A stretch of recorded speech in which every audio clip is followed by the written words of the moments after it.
Today we're making an easy 30-minute meal using ingredients that you can pick up from the grocery store on your way home from work.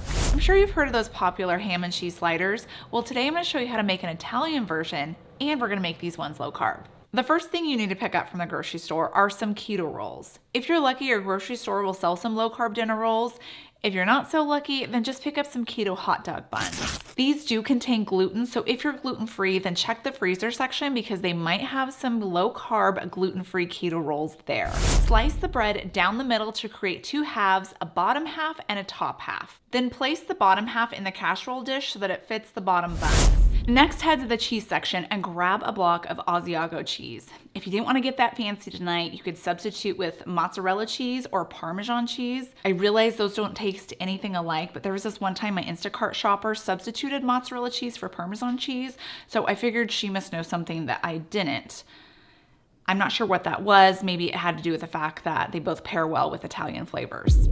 Grate about a half a cup of Asiago cheese on top of the bottom buns. And for the meats, you're gonna get 8 ounces of deli sliced ham and then 4 ounces of salami slices. Look for ham that is sugar-free, and I'll have some suggestions listed down below in the description box. You'll layer down the ham slices and then top that with the salami. The next ingredient is going to take this Italian sandwich from meh to yeah. But before I share that secret with you, let's talk about a new chocolate trio of electrolytes that just rolled out by Element, who is my sponsor for today's video. If you're on a low carb or keto way of eating, chances are you've probably experienced symptoms of low electrolytes, like headaches, dizziness, fatigue. And if you haven't experienced that, well, you're lucky, and you've probably already been proactive at watching your electrolyte intake. When you stop consuming a ton of carbs, you get very little insulin release, and insulin is what tells the kidneys to reabsorb sodium. So with very little insulin, all of that sodium is just gonna get flushed out into the urine, and your other electrolytes like magnesium and potassium follow sodium. The best way to prevent symptoms of dehydration is to replenish your electrolytes. I like to do that with Element electrolytes, and they just released a limited edition chocolate medley featuring chocolate mint, chocolate chai, and chocolate raspberry. Each packet of Element contains a science-backed electrolyte formula of 1,000 milligrams of sodium, 200 milligrams of potassium, and 60 milligrams of magnesium. I like to enjoy these hot. It's like sipping on hot chocolate, but better because I'm getting the electrolytes I need,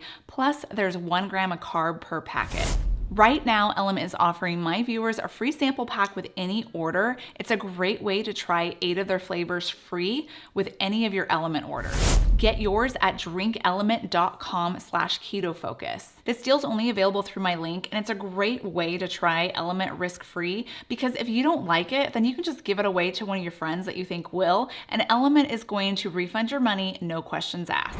Back to the sliders. Next, you're gonna head down the condiment aisle because that's usually the aisle that they keep the olives, and if it's not, then just find out where they keep the olives and then grab a jar of muffaletta olive spread. This is going to provide a nice complement to that Italian flavor with all of those diced up olives. Spread a cup of the drained muffaletta on top of the meat and then top with another half cup of shredded Asiago. To amp up that flavor a bit more, layer down some sliced provolone. More cheese is always better. Not necessarily good for you, but it's gonna taste better. Then place the top half of your bun on your sliders, but we're not done there. We need to make them more buttery and give them extra flavor. In a small bowl, pour in 3 tablespoons of unsalted butter that you've melted in the Devil microwave. Then add a teaspoon of Dijon mustard and a teaspoon of poppy seeds or black sesame seeds. Basically, you want something dark that's eventually gonna get stuck in your teeth. And if you don't want things stuck in your teeth, then just omit that. I like poppy seeds stuck in my teeth. A teaspoon of finely minced onion, or you could use dried onion flakes if you're lazy, like I usually am. And then a teaspoon of Worcestershire sauce. Salt and pepper too. Give her a good mix and then brush this buttery, savory sauce all over the tops of your sliders. And it's okay if the sauce starts to drip down and pool at the bottom. That's what you want. You want your bread to soak up all of this buttery goodness. This will go into the oven at 350 degrees for 15 to 20 minutes, and then remove the foil 10 minutes after cooking just so it gets nice and golden brown on top. Cut the sliders and then do a drool-worthy cheese pull, and dinner or your lunch or your appetizer is ready. If you love sandwiches, but you were dissatisfied with this video because you didn't want to use bread, well, I have a different option. Just click on this video right here because I show you how to make a ton of sandwich options that don't use bread.